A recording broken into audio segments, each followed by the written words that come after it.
It is a great day to be alive in Pittsburgh, PA. Good morning, friends, Yinzers, countrymen. Welcome into another edition of Kaboly+Mack. I'm Chris Mack. He's Mark Kaboly.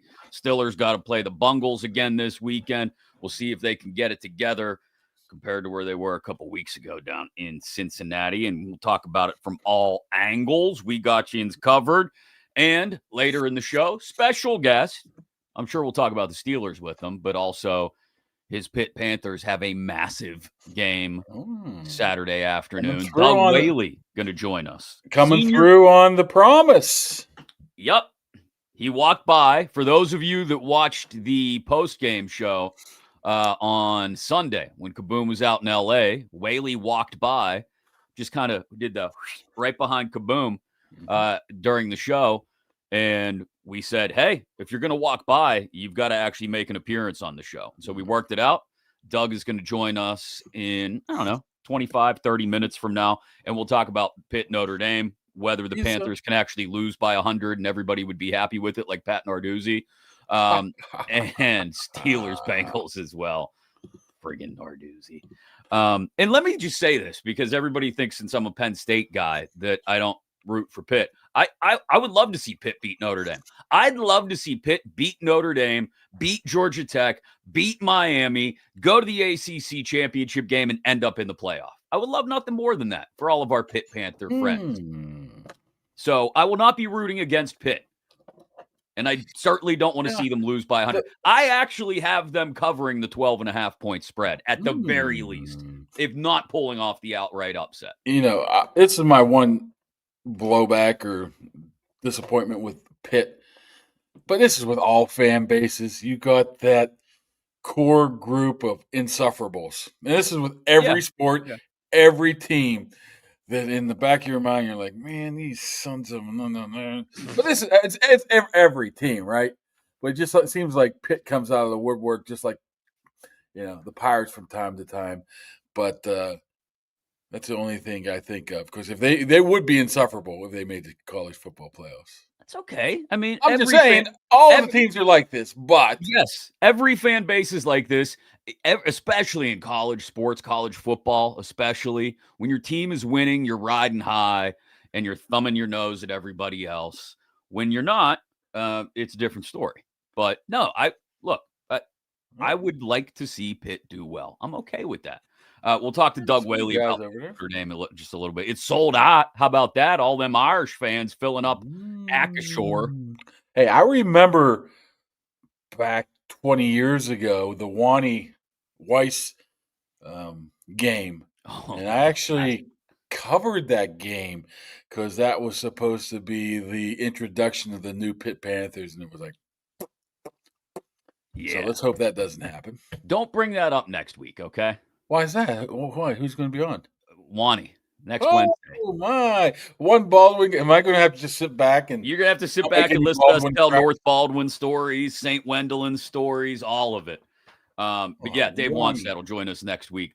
It's perfect because it's Bears week. So Bears week, Pitt coming off a big win at Notre Dame. Yep. Yeah, maybe the Dolphins on coming down the road here a week or two. There you go. Yeah, we got a lot going on here, people. We appreciate your support. Make sure you're following on social media, subscribed on YouTube, because the giveaways are going to come fast and furious over the next month and a half. We've got great stuff planned for you, including nobody yet, because we're still not at the magic number of 3,018 subscribers. Nobody yet has gotten the autographed Will Howard helmet. Or the Stone Cold Steve Austin vest. Hopefully we hit those numbers during the holidays. Perfect gift for somebody else or yourself, maybe. For Christmas, for the holidays? What? For the holidays? Hey, here's this Will Howard. I think, wow, they really love me. Nah, I got it for free from this podcast I subscribed. But they don't need to know that. No, they don't need to know. They can think you spent a ton of money on it at First and Goal. Thanks to Higgins Professional Painting. They did a great job over Kaboom's house just the other day. He's going to have them back out. I'm going to have to get him over here soon because my wife wants stuff done. And we don't just have anybody in our houses. We have true professionals who know what they're doing and do a fantastic job. They've been doing it for 4 decades. Higgins Professional Painting, family owned, Don founded it years ago. The family carries on the tradition of great customer service, great work, interior, exterior painting. They'll do the drywall repair. If you own your own business, they'll do commercial and industrial as well. Hit them up, HigginsProfessional.com or 412-344-0480. Get your free estimate today from Corey and the boys. They will take care of you. We promise. All right, here's what I don't want to hear after Sunday's game, Kaboom. This is what I do not want to hear from Mike Tomlin or anybody else. Well, we got behind the chains. We were behind the sticks and long third downs, and that's why we couldn't run the ball. We couldn't get it to Jalen as much as we wanted. We couldn't do this. We couldn't do that. The last thing I want to hear on Sunday afternoon, and it shouldn't be a huge problem against this Bengals defense, but they have to feed Jalen Warren. Dude had 127 yards against the Bengals the first time around. I think it's the second highest rushing total of his career. He's only had one other game in the 120s. It was against Cleveland a couple years back. They've got to feed Jalen Warren early. I also am convinced they've got to get Darnell Washington on the field as much as possible. Pump him the ball a couple times early, too. You made a good point the other day. You said, hey, Darnell's like an 8 yards at a time kind of guy. He's not going to break a lot of long running catches, but I'm fine with that. Hand it off to Jalen Warren. Get it to Darnell Washington on early downs and stop this complaining about, well, we were behind the chains. It was third and long and we couldn't run the ball. Well, then manage the game better. Yeah. I mean, third downs are right up there. And I guess that goes with what you're talking about is setting up third and manageable situations where you don't have to sit back and scour the field and potentially bring some pressure into the account right there. So everything goes easier when you're able to run the ball. And you would think that he would be able to run the ball against this god-awful defense. And, I mean, there's multiple facets of them running the ball well, helping them win this game. Obviously, we know on the other side of the ball with Higgins and Chase, the other Chase, that they can put up some points. I mean, I think they're the highest point total of the week, maybe. I think it's in the 50s or in the high 40s or something like that. It's got to be in the 50s. So it's out of control. This is a game where you can just get right again, you know. Your offense looks good. Offensively. Rodgers can get back on, you know, this little blip in the radar, which I do believe it is just a little blip. Calvin Austin looking a little bit better, but it probably does start with running the ball. But the problem is you can't be overly committed to it. You can be committed to it, but I don't want to see first down run, second down run every single. I mean, you have to still have a scheme associated with this. Yeah, and don't mistake what I'm saying about feeding Jalen Warren early and often as turn around and hand it off on first and second down every time. But, you know, they need to lean into the fact that he had a huge game against the Bengals last time. And maybe the Bengals will scheme something up differently on defense, but they're awful, right? Like Paul Dehner told us the other day, like this is a historically awful defense. And you can't tackle. And now you're getting the 250-pound locomotive coming at you. You're not going to want to tackle that either. He's like a bowling ball covered in razor blades. Nobody wants to tackle Jalen Warren once he gets moving. So lean into that and put together some drives. How many times in the last few weeks, and I'll include the Colts game in this as well, they haven't put together a lot of long drives. They're good for maybe one long drive a week.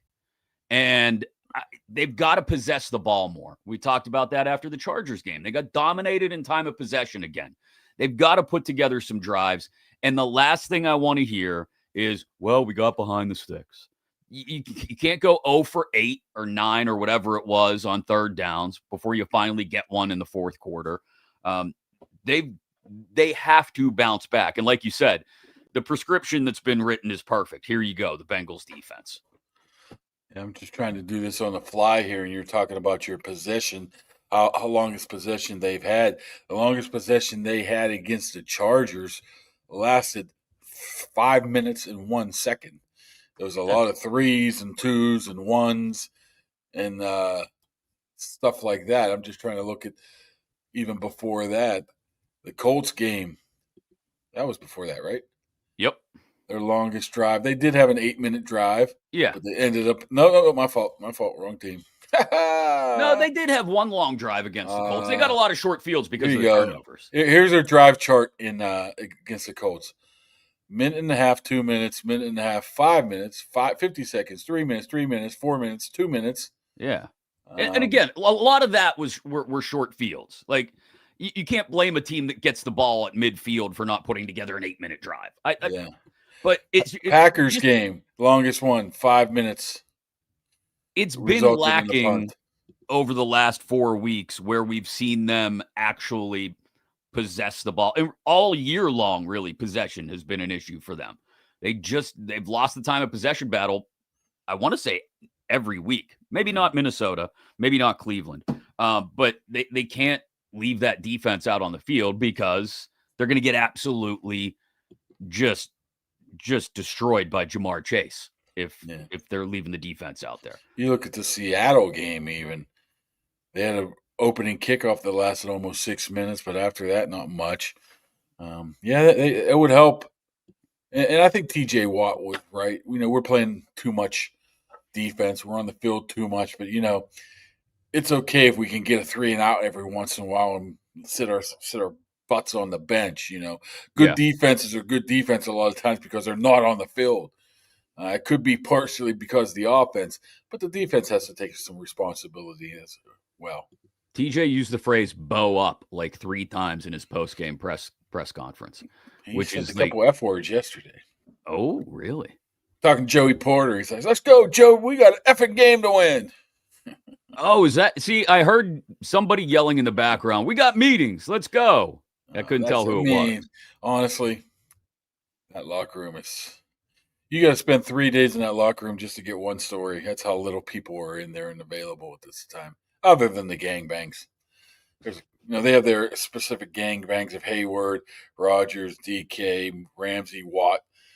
Other than that, it's tough. I give you you know who was very elusive? Jaylen Warren, very elusive this week in the locker room. It's like, I mean, he knew. No offense. He knew people were waiting for him. No offense to Jaylen Warren, but I don't know how much he has to say anyway. He's just not a very talkative dude. Yeah, but he was definitely aware of the questions that were going to be asked of him, I think.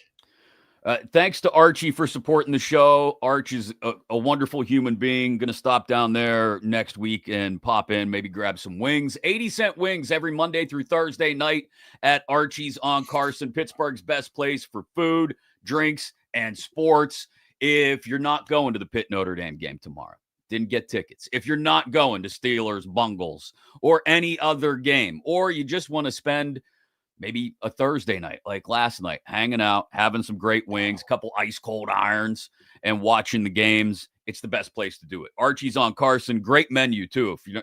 I don't know anybody worth knowing that's not into wings, but maybe you're not in the mood for wings one day. Sandwiches, burgers, flatbread pizzas, all of it delicious. Get on down to Archie's on Carson and get yourself some wings. And like I said, an ice cold iron or two. We appreciate Arch. Hey, what about our buddy Phil sending us that photo of that classic mango? A remote control. I was jealous. Icy light mango cooler. Oh, that's laziness times a million. I love it. No, that's ingenious, is what that is. I gotta look and see if you can find one of those suckers online. Yeah, I mean it's the way to go, especially you're tailgating. Hey, you want a beer? Let me get it to you. Just drive it right over there. Bang. There you go. That's pretty neat. Pitt fans, including our buddy Phil, are getting fired up for tomorrow. But let's keep focused on the Steelers here for just a few more minutes. Because the Steelers injury report, what's up with Highsmith? Didn't practice yesterday. He didn't practice yesterday. I mean, he's been hot too. I think he's had 4 sacks in the last 2 games. I think he leads the team in sacks right now. Yep. It's so hard to tell. Once again, he could just be taking that day off because he felt a little twinge. I don't know. You'll find out more later today when they get on the field. But I wouldn't anticipate anything being. I saw him running around, moving around. but that doesn't really mean anything. So you're just going to have to wait and see. Same with, I think, a lot of those guys. I think Asante Samuel will be a guy that's going to be keep an eye open Saturday if they move him up to the practice squad to the active roster. There's going to be a couple guys like that. But hey, Will Howard's going to get a helmet, so that's all that matters. There you go. Everybody's excited about Will Howard being active. Well, he's just honestly, he's such a nice guy, a smart guy, a hard-working guy. It's hard not to be attracted to him when you see him out there. That's a guy you would. There's not many people in the profession anymore that you really give a crap. Whatever. Being in long as I've been in covering a team, I don't care they win. Sometimes you root for guys to be successful. Will Howard's that guy that everybody wants to root to be successful because he does everything properly.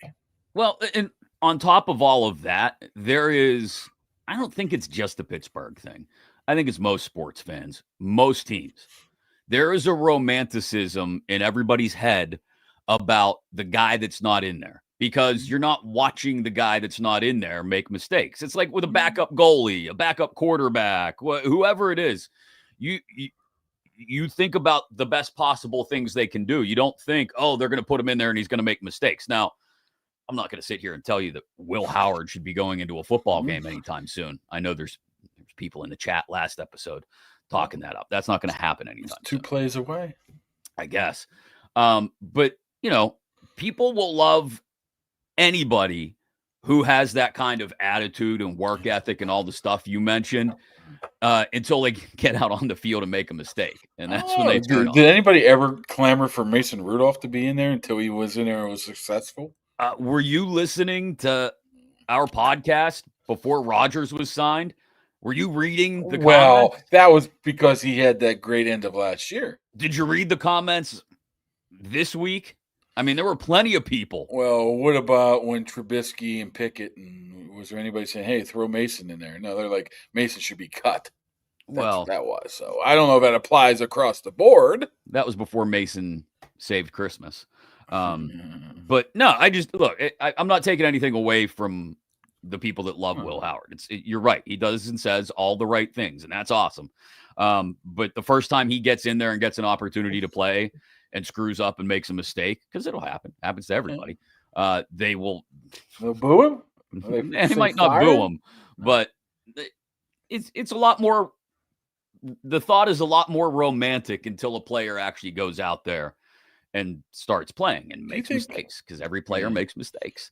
Joey Porter made a lot of them last time against Cincinnati. I figured it out, dude. He's had 26 either pass interference or defensive holding calls in his career. He's only played 39 games. That number is insane. I saw you put that in your story this morning. I don't know how many were accepted. Those were called on him. But still, I mean, what JaMarr Chase call him? Handsy? Yeah, it's funny. I was watching that, and there ain't nobody's going to be watching the JaMarr Chase press conference. And I was watching it, and all of a sudden, I hear that. I'm like, that's kind of funny. And I tweeted it. And what do you know? It just pops up on blogs and Benzie's Morning Java or whatever they call it.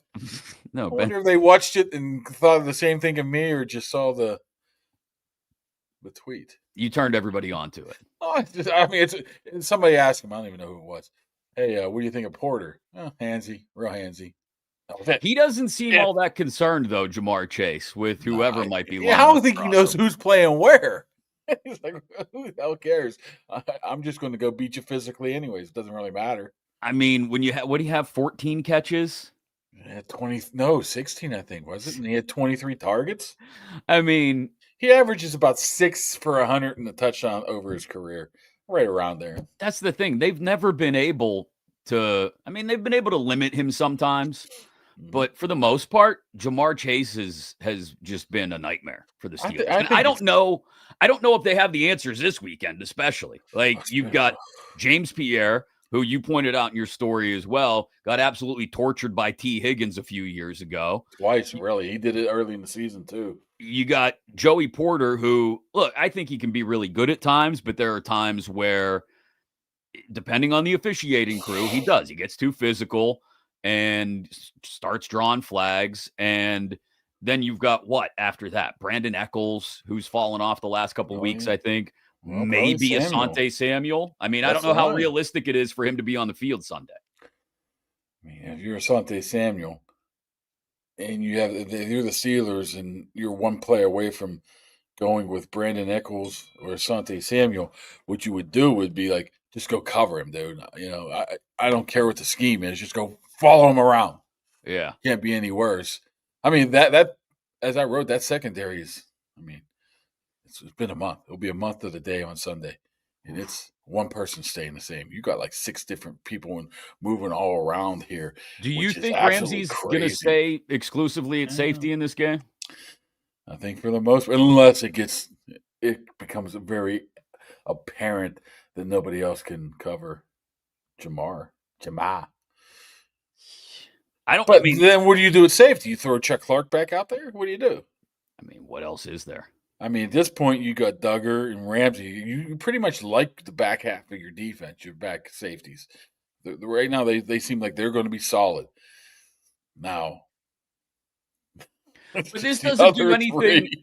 This doesn't do anything to fix the primary issue on that Thursday night game a month ago, which was Flacco getting rid of the ball in 2.2 seconds every Yeah, time. and apparently their plan is going to be to prevent JaMarr Chase to get the ball. How? Prevent JaMarr Chase to get the ball. You better be praying some press man, my friends. If not, Right. it's going to be the same thing. So, and to play press man, you would think they're also probably going to have Duggar and Ramsey playing high. So then you open things up in the middle, maybe for the tight ends, or you got Chase Brown out of the back. I'll save my official prediction for the end of the show when we do our picks, but I do think the Steelers will win this one because AFC North games just have a history between the Ravens, Bengals, and Steelers anyway of the script flipping a good bit in the second matchup. But I don't feel great about this defense locking down JaMarr Chase. I don't. Like, he could have 9 catches and 100 yards for a touchdown, and maybe the Steelers still get away with it just because they can hang 30 on the Bengals defense. I think the key is going to be at least make Flacco hold the ball for more than 2.2 seconds. I mean, if you get another fraction out of it, maybe that's a whole difference. Maybe you don't have to, have him scrambling around looking for, 5, 7-step drops and going down the field, but you can't allow wide opens. You can't, whatever you saw in Cincinnati a month ago, say, we cannot do this and think we're going to win. Well, and like you Period. said, the only way that I can think of to combat that is to get up in the receivers' faces and get real physical at the line of scrimmage, which, okay, let's say that starts to work. You brought up the other Chase Brown. Daner mentioned him the other day. What do you have, 8 or 9 catches last week? He gashed the Steelers on the ground in the first meeting. Like, that's the other part of this is that I don't want to call them fully two-dimensional on offense, but they do have a bit of a running game now, and they can use Brown out of the backfield catching the ball as well. And that's another thing that worries me because of this team's inability to tackle. Which one? Yes. But Yeah, I don't look.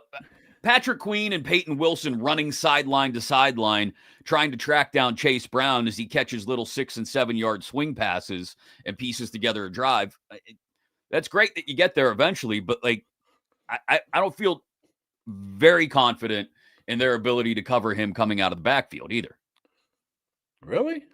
I Wow. would make that number 3 worry on the offensive side, maybe 4. I would probably worry more about Chase, Higgins, Flacco, and Brown running the ball more than him catching it out of the backfield. They look to me like they've figured some things out in stopping the run the last couple weeks. They shut down. They're the only Until they defense this year don't. that's shut down Jonathan Taylor. Until they don't. Then it'll be Okay. like, hey, we're out of our gaps. We got to be more gap friends, gap sound. We got to take accountability. That you talk about those things you don't want to hear about the offense. That's what I don't want to hear about the defense following this game. We're out of our gaps. We got to play responsible football. Yeah. I'm tired of that. That is the. I heard Cam Hayward say it again this week, and I don't know why he even brought it up. It's just like their go-to phrase when talking about what the defense can do to improve. Oh, gap soundness, gap ability, gap. If I hear gap one more time, We got some bad run fits. tackle guys. That's it. Although I did see some cut-ups, some clips of Black from the Chargers game. He looked good. He looked good. He was absolutely manhandling people. Boy, speaking of that, if I do recall, didn't I mention right during the game that DK Metcalf basically flattened his route instead of went to the end zone for the. You did. You What mentioned did it DK right Metcalf after say the yesterday? game. Oh, he goes, yeah, I flattened that route out. I probably should have went to the end zone. Huh. I don't think he follows me on Twitter, so you gonna hurt yourself patting yourself on the back there? No, I mean, just saying. I mean, it's like it's a revelation. Just watch the goddamn game. Watch your language. Thanks to the Dan Heck team for supporting the show. They are the people to go to if you're looking to buy or sell a home in the Pittsburgh area. HeckTeamHomes.com, HAECK, HeckTeamHomes.com. I know it's a busy time of year. People don't like to move during the holidays, but if you're in that situation and you're looking to buy or sell a home, they are the people to take care of you. You can check all the listings out at HeckTeamHomes.com, HAECK, and the whole team is there ready to help you find the perfect home and sell the old one as well. Or maybe you're moving into a smaller house. Whatever your situation is, they're going to take care of you. We appreciate them supporting us here on the program. Who else did we want to talk about? We talked about Jaylen Warren. We talked about Darnell Washington. We talked about Alex Highsmith, Joey Porter, Asante Samuel. Well, there is this guy that who wears number 8 that some people were questioning. Yeah, that's fair. I was saving him to talk about him or fair to question him. He does. Can I just say he seems to, and maybe he's just. It's because he didn't perform well last week and feels like the offense is taking a step back. He seemed a little bit more ornery this week. This seemed like the old Aaron Rodgers this week. He was not in the mood for anybody's bullshit. I think he's getting to know sports writers' personalities and tendencies of asking questions. Yeah. So I think he knows that's why it tends to be a handful of people that he's darting. I don't know if that has anything to do with it or not. I mean, there were... I'm not going to tell you. There were... yeah. That's my favorite one of all time. There were a couple darts, like that one you just mentioned that he threw at Brooke Pryor. Oh, he did that a number of times, but that's funny. But just in general, like, there was... He did not seem as excited to talk to people this week as he has been since coming to Pittsburgh. After you go to Y108 and play some wrong songs and think you're putting Shabuzi on, but you really put Jelly Roll on, you don't really want to talk about it, do you? I've never played the wrong song before. I'm not sure how that happened. Hey, welcome. I mean, like that. I get it. You have a bad day at work, you don't want to talk about it. Sort of like when you were interviewing that lady last night and she was all creeped out by you. Wouldn't be the first time I creep somebody out. Won't be the last. Go on Instagram with Y18 and Mac, and he was interviewing some. I don't know who it was. It was a Morgan Gruber is her name. She's a local girl. Yeah, not relation to SNL's Max Gruber. Was it Gruber? No. But when you were interviewing her, she was like, "Dude, back up." Hold on, I'm standing probably. I'm telling you. I was not in close talker mode. I was not. I had a microphone that you have to hold in front of someone's face when you're talking. She had some uncomfortable vibes. I was watching. Because if anybody can read the vibes of a female via Instagram, it's you. I guarantee that's right. Everybody in the comments, go look at Mac's Instagram. I don't even know if it's on yours or Y18's. I don't know. She was freaked out. Okay. I'm sure she would have been a lot more comfortable around you, huh? Oh yeah, absolutely. I know how to, I know how to charm them. You're full of charm, let me tell you. Just absolutely full of it. We mentioned earlier there's a massive game Saturday down at Heinz Field. I'll never call it Acrisure Stadium. Pitt is hosting Notre Dame. Game day is down there. It is going to be huge for everybody involved, except maybe Pat Narduzzi, who thinks they could lose by 100 and still be okay. Who better to talk to about everything going on with Pitt and with the Steelers than a man who's got deep ties to Pitt and professional football? Our guy Doug Whaley is here. Doug, how you doing, my friend? Fellas, I'm doing great. I appreciate the flexibility. Thank you. We appreciate you taking the time, man. You're out on the West Coast getting some sun while we're up here freezing with the hoodies. I see how you work. Well, I'll tell you this much. Today is 90% and tomorrow's 100% chance of rain. So I'm going back to my Tony days. I thought it never rained in Southern California. Come on now. Give me some love. Damn. Yeah, well, you got the shirt on. So absolutely. You're going to be getting up early to watch tomorrow's game. I want to start with Pitt, and we can work our way back to the Steelers. Yeah. What was Pat thinking when he said that the other day? Like, seriously, man. That's Pat being Pat. He doesn't have a filter. And in essence, obviously, we know what he's trying to say. He's trying to take that pressure off his team, pressure off his freshman quarterback, and saying, hey, fellas, this, no matter which way this goes, it will not alter our ultimate goal, which is to get to the ACC championship. Now, how he had to wax poetically about getting beat 100 and something to nothing, that's just, we all know it, and which is great for us in the media because we got points to talk about. But his message is really, and if you think about slightly kind of genius, hey, let's take, everybody's going to be hyped. We got game day, we got ACC huddle. First time Pitt and Notre Dame have matched up and being ranked opponents since '91. So there's a lot out there that if he doesn't curb and take off their plate, especially with this young team, young quarterback, more importantly, that it could get overwhelming. So I can see what he was doing. They had really, really bad losses against West Virginia and Louisville. That Louisville one was ugly. At that point, did you ever feel that this team had this in them? I mean, even if you were staying with one quarterback or going to the freshman, did you ever have that feeling that this could be what this team could turn into?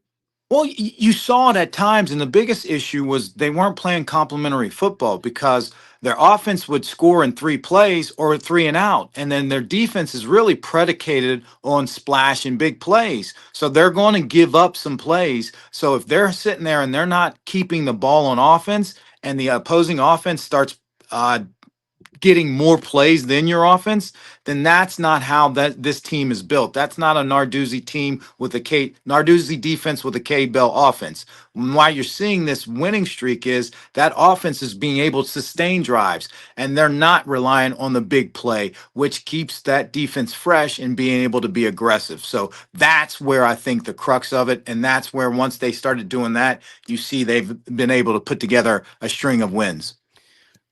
Explain Mason Heinchel, because I don't think anybody who doesn't pay close attention to Pitt football, I mean, I'm sure there are some diehard Pitt fans who are like, oh, okay, I've heard good things about him. But he, for the most part, came out of nowhere and has, I mean, pushed this offense to a whole nother level. And so they're two-dimensional now. They can throw, they can run, and he has that little bit of an it factor, too, where, like, if they got down in this game, not down big, but if they're down a score late, I'm not going to immediately just cast aside the idea of them maybe coming back because this kid has shown the ability to show up in big moments. Well, and I'll tell you this much. I'll give you a quick story. I played with Reuben Brown at Pitt, first round pick by the Bills, and probably a second year in, he was playing with Jim Kelly. We're just talking, chopping it up in the offseason. I said, what's the hardest or the most interesting thing about being a pro? He says, Doug, in the pros, when you have a quarterback, he could throw 4 picks in the first half. Everybody in that locker room believes we still can win. And when you look at this freshman coming in, first start ever at Florida State, on the road, hostile environment, throw 2 picks, but still not phase and bring that team back, not only does that show that you're talking about, and there's no real definition, but it's like, as that old saying, that corny saying, if you've seen pornography, you know what it is. If you've seen the it factor, in a quarterback, Yeah. you know what it is. And you can't explain it. It's just that it factor. But the most important thing is he has every man in that locker room and actually in that building believing no matter what, he can overcome mistakes and lead us to the promised land. He's been amazing. My question would be is how much does Cade Bell have to take? Well, he's not going to take credit for it. How much does he have in where he's at right now? Oh, absolutely. And it's one of those things where Cade Bell is putting him in positions to be successful. Is he a finished product? No. And that's great. Think about the upside this guy has because the more things he sees and the more time on task, the better he's going to get. He's going to be able to see, be able to anticipate a blitz, be able to throw in a hot read now, not be able to understand situational awareness, and in the red zone you don't have to try to force it, live to fight another day. All those nuances of the position, he's only going to get better. But Cade has to have some credit by taking a young freshman with no experience in the Power 4 level and putting him in position to be successful with the skill set he has. Can they shut down Love and Price? I mean, this is a fantastic run defense, but this is maybe the best running back tandem in the country. So this is strength against strength. Right.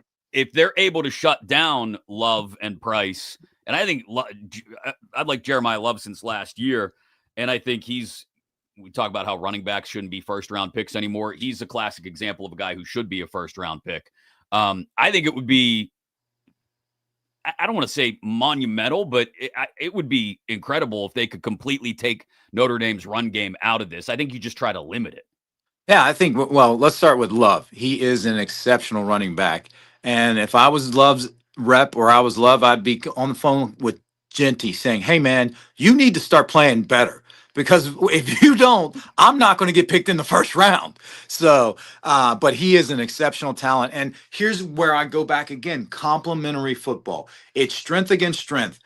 Pitt's run defense against Notre Dame's rushing attack. The best way to help that is to control the ball, have some long drives, and put up points. Get into the position where when you're in the red zone, score touchdowns, not field goals. So if you're scoring touchdowns and you're holding the ball, then they can't be as reliant on that running game because they're going to have to say, hey, we got to start pushing it down the field to counter that 7 that they just put up on us. So again, keeping that defense fresh is probably the best way to go about it, but it's going to be a heavyweight fight.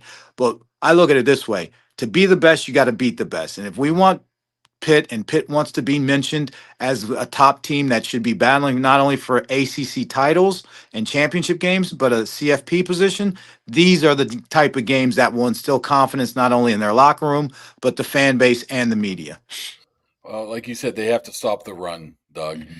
And I don't think there's too many people that can do that better than Kyle Lewis, right?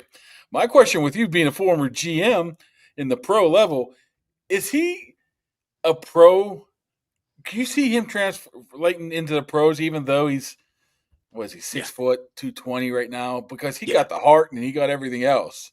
And you said it right there. He's got the football instincts and the heart. He's one of those guys that you're going to have a vision for. He's not a plug and play guy across any type of defense. He's going to a specific defense that values instincts, speed over size, and stuff like that. So a guy that can cover. He's not going to be a downhill take on the ISO type linebacker. And if you draft him for that, that's your fault.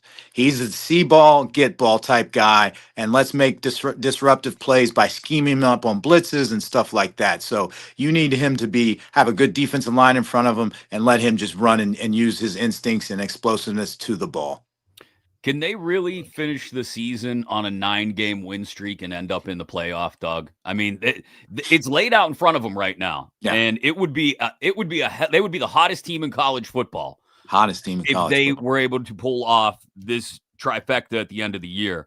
Georgia Tech is, I think, despite last week's loss, a really good team.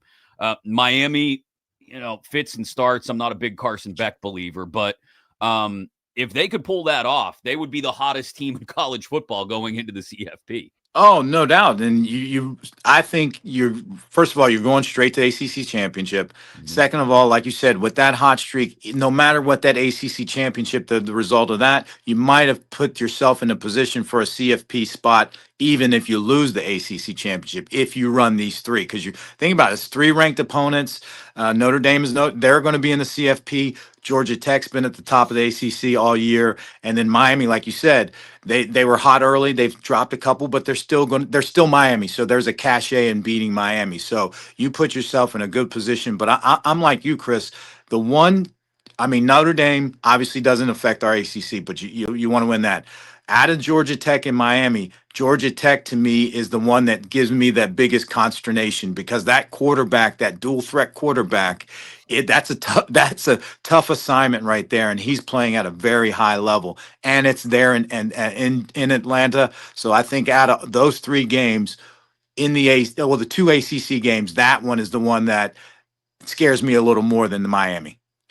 Doug, there's probably not a better guy to ask than you about this, about the NIL. Mm-hmm. Is it broken? Do you like it? Can it be fixed? And if you could fix it, what would you do?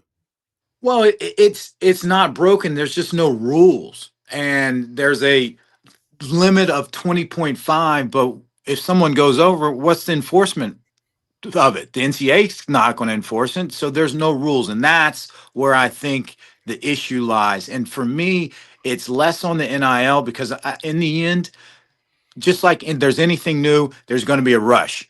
And then people are going to have to level set. Okay, all right, we've come up with a system that works best for our school, and it may not be to put 13 to 15 million, whatever it is, whatever is going to have course correction. The thing to me that I think would help with college athletics in general is getting a handle on this transfer portal. And you say, well, what do you mean by that? They've reduced it to one transfer portal session. I think it's January 2nd to the 10th. But for me, it's okay. You get one free transfer if your coach leaves, if you graduate, or if you go to another. And I go to old school when I was in college. If you transfer D1 to D1, you got to sit out a year unless your coaches leaves or you graduate. So you got to put an incentive on there for a guy or a player to say, I want to transfer instead of just saying, well, I'm not getting playing time, so I'm leaving. Mhm. So that to me would help the system.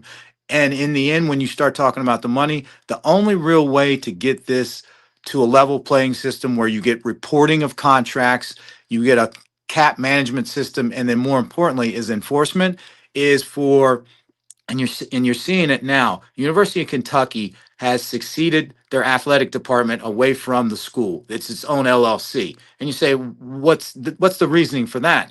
Now, if they ever deem players, student athletes as employees, it doesn't fall under the university system, so they don't have to have the employee benefits. It's the LLC of UK sports.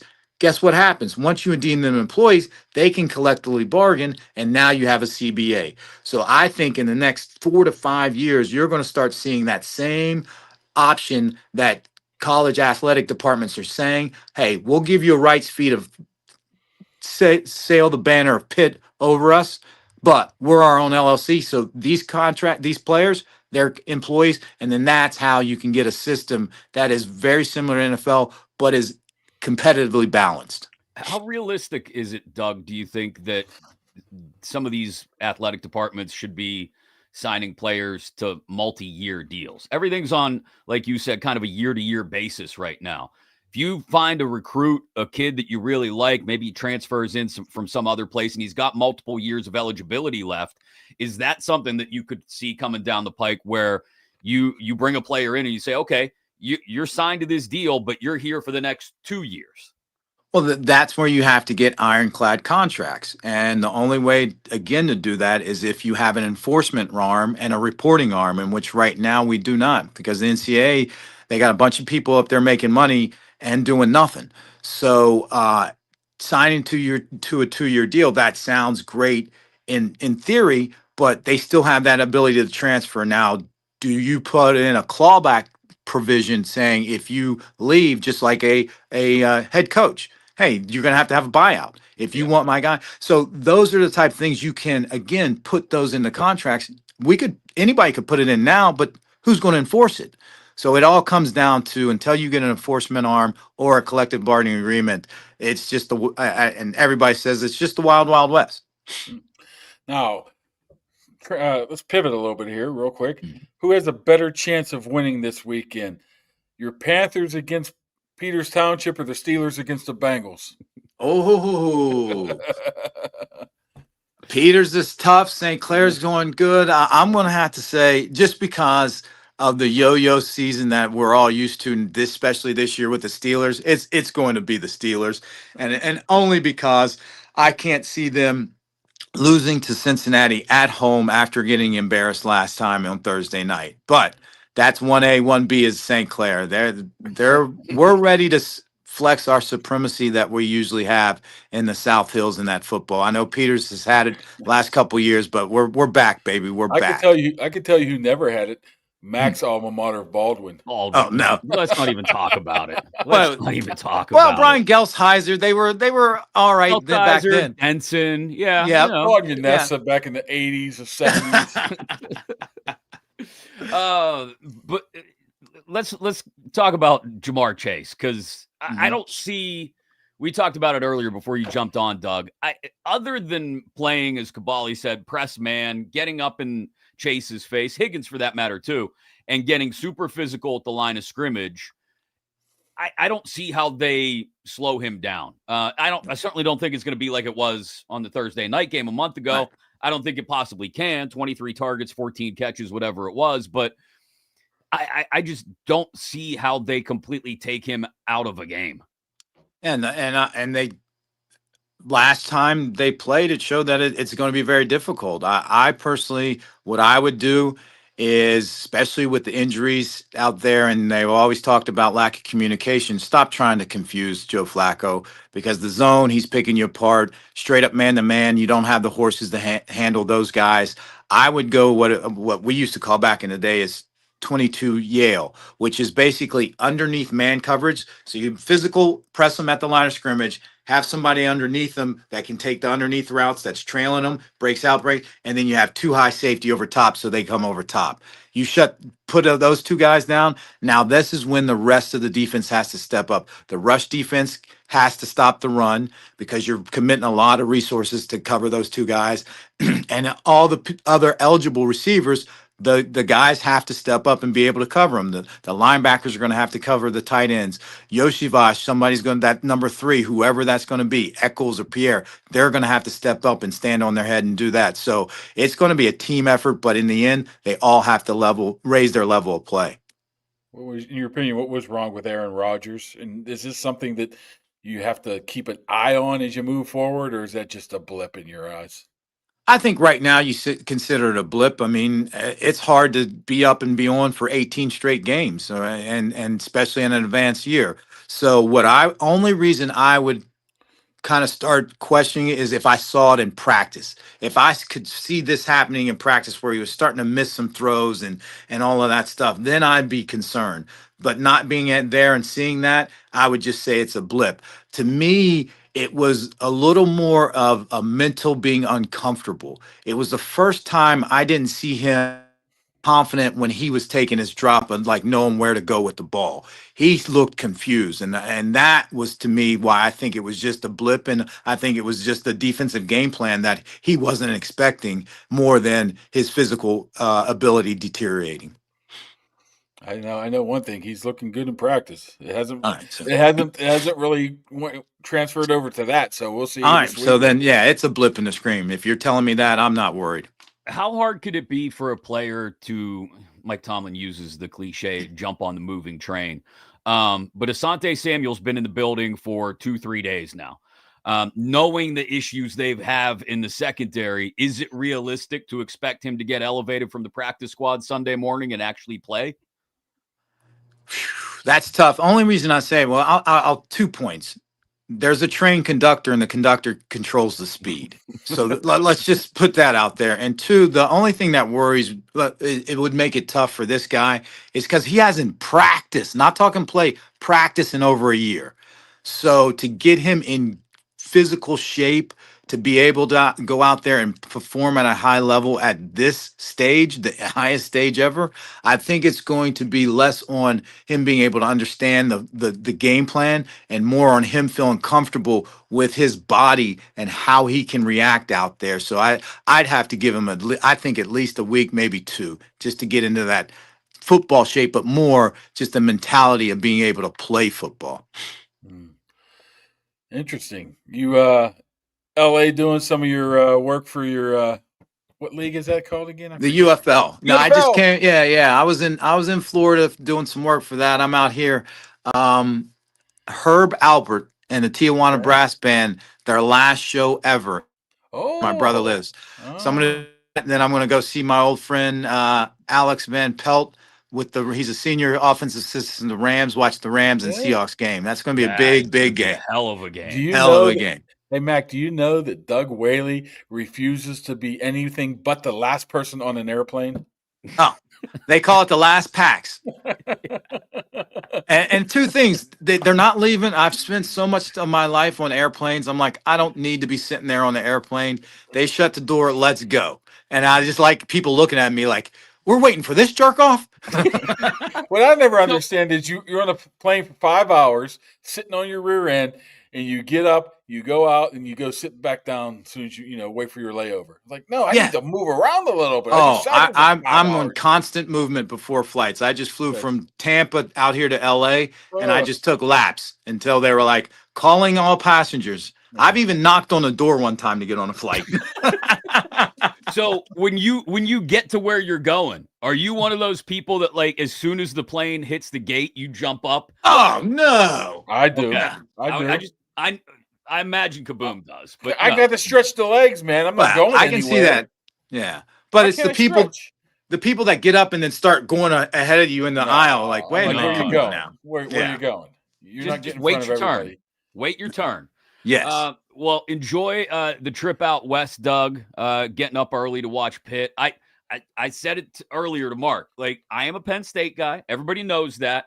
But I still want to see Pitt win out. I'd love to see Pitt win out and go to the CFP. I think it'd be awesome for the city of Pittsburgh, for Pitt fans. So I will still be rooting for them against Notre Dame tomorrow. Well, we appreciate that. And I'll tell your listening audience, and Kaboly, you can tell, if you've never been on the West Coast for a football Saturday or Sunday, you are missing. There's nothing better than going to brunch and having the football games on. And then the night game is over at like 8 or 9 o'clock. So you still have your night. So it's the best. Go out, anybody out there. Doug, I was this past week in LA. I had to wake up at like 6:30 to watch the NFL game in wherever it was, Germany. Yeah. Watch the football at 6:30 in the morning. What's better than that, Kaboly? All day long. Well, Doug, we appreciate it, man. We'll catch up with you again soon. Enjoy the Thanks, trip. Doug. All right, fellas. Take care. We'll see you. Doug Whaley, gem of a human being, works for the UFL, senior VP of player personnel, football revenue share advisor for Pitt, too. He's helping them figure that out. Seems like he knows a thing or two about the NIL, huh? He knows that if there's a guy I would reach out to ask questions about, whether it's college or NFL, about any kind of player personnel stuff, he would be the guy. Because he lived it in Buffalo, obviously. He's continued to do it with the UFL and with Pitt. I always forget the UFL, the XFL, the CFL. He's been part of the XFL too, I believe, as well. Yeah. And so I always forget where he's at, but he does work for Channel 11. He has some great rock stories, Dwayne Johnson. Oh, also, you know what? One hell of a high school athlete. One hell of a model American. He was a running back too. Played for the great Jim Render. I don't know about that. What? The great part of it. Wow. We might butt heads from time to time. I could see that. I would take that as a badge of honor, butting heads with Render. Back in your high school journalism days. Yeah, it was because I was, a couple times McKeesport beat the hell out of him, and he didn't appreciate stuff. Probably just didn't sort appreciate of like how your Penn State coach didn't appreciate some of the things I would ask him when McKeesport would beat the hell out of Gateway.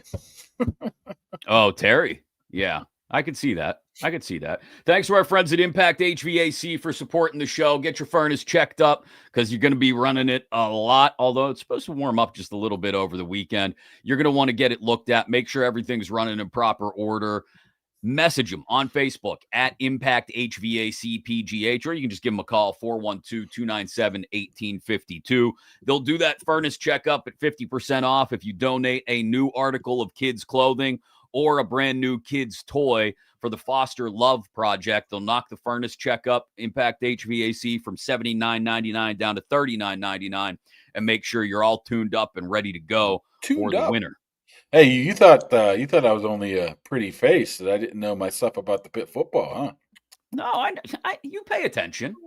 You don't pay attention to college football as much as I do, but you pay attention. It just gets overwhelming. You know, I'm not going to sit there and watch Mississippi State and Vanderbilt on a Saturday afternoon. Let me tell you that much. That would actually be a really good game right now. I know, but I wouldn't be watching it. Sneaky good, and Vanderbilt's as good as they've ever been. I'm more of a local guy. I'll watch the Pitts, the Penn States, and I can't watch West Virginia. Why not? Because they're so bad recently. But yeah, they are. So it's a little. You know, the Pitt thing is, I can't even watch anymore because of YouTube TV. Yeah, what are you going to do this weekend?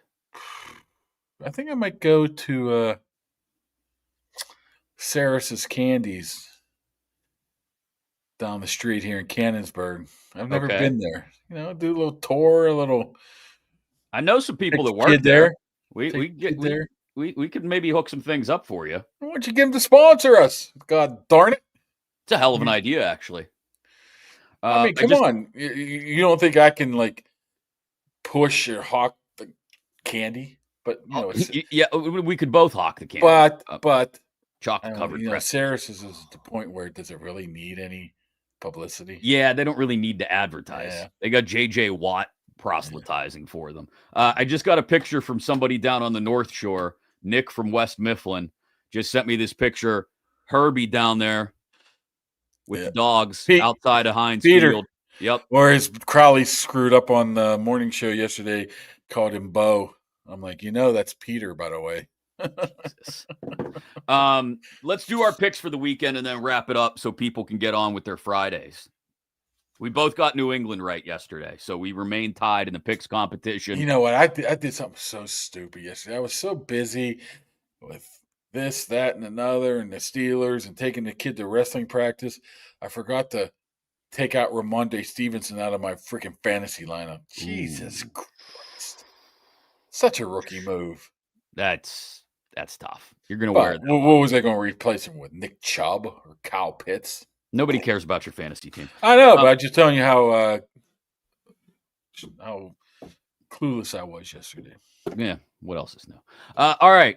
We both got New England over the Jets. No surprise there. There's one final Europe game. We should get McQuaid on after these Europe games are over and ask him about all of them. Washington and Miami, Commanders and Dolphins. The Dolphins, huge upset of the Bills. They might have, they're not going to the playoffs, but they might have a little life here. They might have a little fight left in them. The Commanders are a disaster. I don't think McLaurin will be back. Jaden Daniels, we know, is done for the year. So I think I like the Dolphins. Yeah, you're too much worried about the recency bias. I don't think that's sustainable by the Dolphins. They're both 3-win teams. I know, but I think the Commanders finally get a W in this one, just for the fact that I don't think that the Dolphins are going to be able to play up to the level what they did last week. I'm giving you the Dolphins. Well, I'll give you the opposite of recency bias then, which I don't know what that is. But the Chargers play the Jaguars on Sunday. Jacksonville, probably the worst collapse. I don't know. I don't keep track of the Jaguars week by week, year by year, but probably one of the worst collapses in franchise history last week in that loss at Houston. Chargers coming off the big win over the Steelers on Sunday Night Football. I like both teams to regress to the mean, as we would say. And I think Jacksonville upsets the Chargers at home. Nah, I mean, Jacksonville's flawed. I'm starting to... They're both flawed. I still can't figure out the Chargers. Well, but they got Jacoby Myers, so they should be fine, right? But Trevor Lawrence is quickly jumping into that "what have you ever won" category for me. It's still the president's Justin Herbert. I was going to say, these are two quarterbacks you just totally hate. They haven't done anything. They put up some stats. Okay, I mean, so who's winning on Sunday? At least Herbert's put up some good stats. What has Lawrence done? He's been a colossal failure at being a 1-1 pick. I think he's won one playoff game. It was against a guy that can't win anything either. Saying that, give me the Chargers.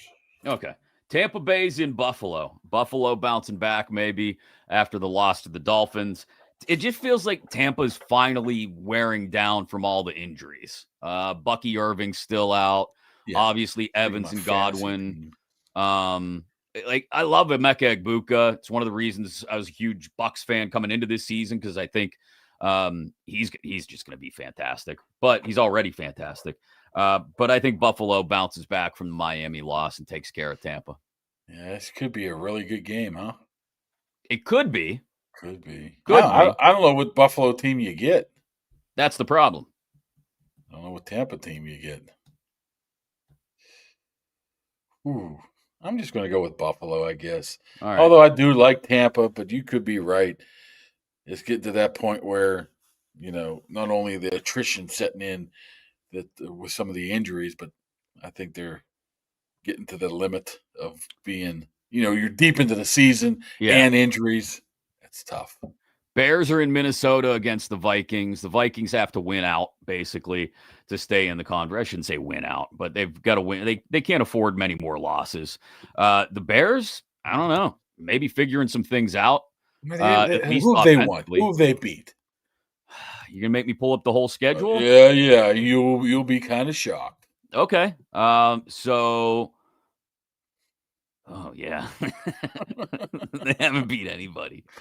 They lost to the Vikings in week 1. That was before J.J. McCarthy got hurt. McCarthy's back, but he's looking like a rookie quarterback, even though I know he's not technically a rookie. I still think, I don't know. I was going to take the Bears in this one, but now I don't know. Who you got? They beat the Giants by 4, the Bengals by 5, the Commanders by 1. The Vegas Raiders by 1. Yeah. And they also beat the Cowboys and whatever. The Saints. Give me Minnesota. Just because I keep going back to it. I still think Minnesota's a hard place to play, even though they crapped the bed last week. Yeah, and the Bears defense has hit the skids the last couple weeks. The Giants just handed them. Yeah. Handed it to them. They're like, here, come take this win. We don't want it. Man, I'm going to stick with Chicago. I'm going to regret that later, but I'm going to stick with the Bears. Going 7-3. Houston in Tennessee. Tennessee sucks. Houston's defense is really good. I don't need to Davis Mills rolled though. What? Davis Mills is still quarterback and Stroud's not playing. I know, but Mills didn't look bad last week. I'm going with the Texans. Yeah, there we go. Carolina, Atlanta. Oof. Geez. 2 quarterbacks who can't figure things out, really. Who you got? Atlanta had that game last week, too, and just crapped down their leg. Carolina's a team that you think stinks, but they are able to win it, but they weren't able to run the ball. I think they'll be able to run the ball. It's going to be whoever runs the ball better. Rico Dowdle. I'm going to sound like Bill Cowher. Got to run the football. I'm going with you're taking Rico? Oh, Uncle Panthers. Rico over Bijan? Bijan's the worst running back in the league. He's the best running back in the league, but his numbers don't suggest that. It's weird. Yeah, I just don't think Penix is very good either. I thought he was going to be a little bit better. They got a ton of weapons, too. I'm going to take Atlanta anyway. Because I like what I saw for the first 40 minutes of that game last week from the Falcons. All right, Green Bay in New York against the football Giants. Jay Moose. Yeah, that guy is he is a national treasure. He's singing Hamilton songs in the middle of his media availability. Speaking of this, what do you think they're talking about in Green Bay right about now? You think they're doing fire LaFleur chants? Well, I know someone who's a massive Packers fan, who I saw tweet out last week something like, "Yeah, this is what LaFleur looks like without Rodgers to save his ass." Audrey? No, Ryan Horvat. He sounds like a Western PA guy. He's not. Give me not the Giants. No, give me not the Giants. Is a solid pick every week. This is a huge game. Doug Whaley mentioned he's going to this one. Seahawks and Rams in LA. Last time Sam Darnold played the Rams, it was ugly. That was last year's playoffs when he was with Minnesota. I really like the Rams in this one. That is probably the game of the week, isn't it? Yep. Seahawks, Rams. Seahawks just dominated last week to the point where you didn't even need to play anybody in the second half. I think whoever wins this game ends up the 1 seed in the NFC. Right now, I think Seattle is the best team in the NFL. It's as we talk right now.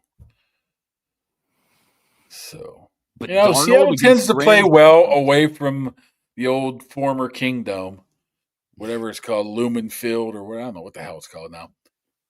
Give me the Seahawks. Ooh, okay. That's a big one now. We're head up against each other on that one. Niners in Arizona against the Jacoby Brissett-led Cardinals. I got the Niners. Mac Jones against Jacoby Brissett. How's that for a quarterback battle? You know what? I feel like taking the lead over you. I'm going the Cardinals. Ooh, buddy. All right, Baltimore, Cleveland. Do we need to talk about this? There's going to be 30-mile-an-hour winds. The Ravens will probably run for 200 yards, and the Browns will be the Browns. Myles Garrett will have 3.5 meaningless sacks. This is the game that Cleveland and Baltimore would choke at, huh? This would be a dagger if they would lose this game, huh? It would be. I don't see it. Dagger. I mean, I can't pick for the Browns. Yeah. So nobody can. The Ravens. But it would be nice to see Cleveland actually play well here. And maybe at least Shedeur Sanders time. Maybe. You think? Oh, hey, they're one play away from him, too. I guess. Kansas City, Denver. Denver could basically put the division away with a win here. Yeah. Which is wild. Kansas City is still the betting favorite to win the Super Bowl, by the way. And they're not even in the playoffs. They're not even in the playoffs right now. That's crazy. All that said, I'm taking the Chiefs. Yeah, you know why? Because Bo Nix hadn't looked all that good the last month. Coming off a bye, Andy Reid. Oh, yeah. Is 22-4. That's the other thing. They just feel inevitable. It's ridiculous. Give me the fighting. What's that commercial? My kid always talks about it. No idea. The chef's commercial and the goes Boogity Boogity or something Snickers. Like that. Yeah. Whatever. Great googly moogly. Googly moogly. That's it. Googly moogly. Looks great, but who are the chefs? Great. Yeah. Give me the googly mooglies. Detroit, Philly. This actually could be low key a really good game too. I think this is Sunday night. How about this? It's actually not a bad. It's a pretty good week. Games this week, huh? Yeah. You got probably at least 1, 2, 3, 4, at least 4 really good games, I think. What's tough about this game is Lions were so dominant. Once again, the recency bias. The Lions were so dominant last week, and the Eagles really, really struggled to put any points on the board. Been that way all year. But saying that, I think the Eagles tough team to beat at home. Give me the Eagles. No, Dan Campbell's calling the offense now. I think the Lions just outscore him. I think JaMarr Gibbs has a huge day. So I'm going with Detroit. Taking Philly against the Lions. Wow. Detroit football. What? Sorry for I picked like defending champs. No, I'm not saying it's a bad pick. Given the way the offenses looked, I'm kind of surprised. All right, this game. Geez, do they have to play this in prime time on Monday night? Cowboys against the Raiders. This is the only game that does have a total posted in the 50s. Steelers Bengals are at 49.5, by the way.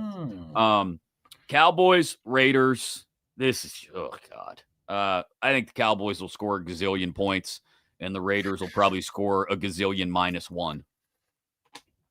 I'll just take the Cowboys, but I guess I'm glad that the YouTube TV and the great ESPN are still battling, so I don't have to watch it. Yeah, you can watch Raw. All right, last pick, and then we'll get out of here. Bengals, Steelers, 1 o'clock on a North Shore. I think I've been wrong every single week with the Steelers. It feels like last year. I think I was like lost once. This year I can't win any. All right. Do you believe in the Aaron Rodgers bounce back and that the Steelers can simply outscore the Bengals this weekend? I'm going to still say that they need to win these next 2 games to have any shot. So I think they'll win this game. Okay. Give me a score. Score-wise, I don't think it's going to be as bad as last time. Like 64 points last time? 63 points, something like that? Yeah. Give me 24-18, your Pittsburgh Steelers. 24-18, solidly under the total.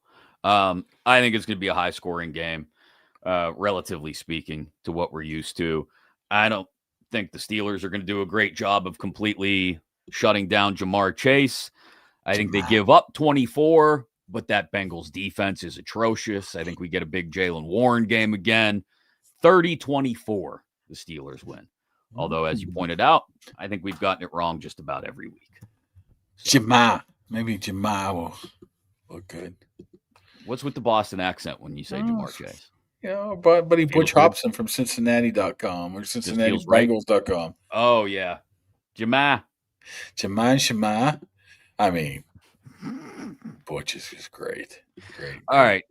We'll do a post-game episode Sunday afternoon as soon as Kaboom gets back up to the press box from the Steelers locker room. We will talk to you then. Make sure you're following on social media because we got some awesome giveaways planned for the holidays. They must not want them. They must not. And get subscribed on YouTube, too, because this Will Howard helmet is burning a hole in my desk over here. We'd like to give it to someone, or the Stone Cold vest for that matter. I don't know. I think you're just going to have to give me that vest. No, that's not happening, but nice try. We appreciate everybody for sponsoring. We appreciate all of yins for hanging out and watching, or if you're listening on iTunes and Spotify, we appreciate that as well. We'll talk to you on Sunday afternoon. We appreciate you hanging out with us. We'll see you. Have a great weekend.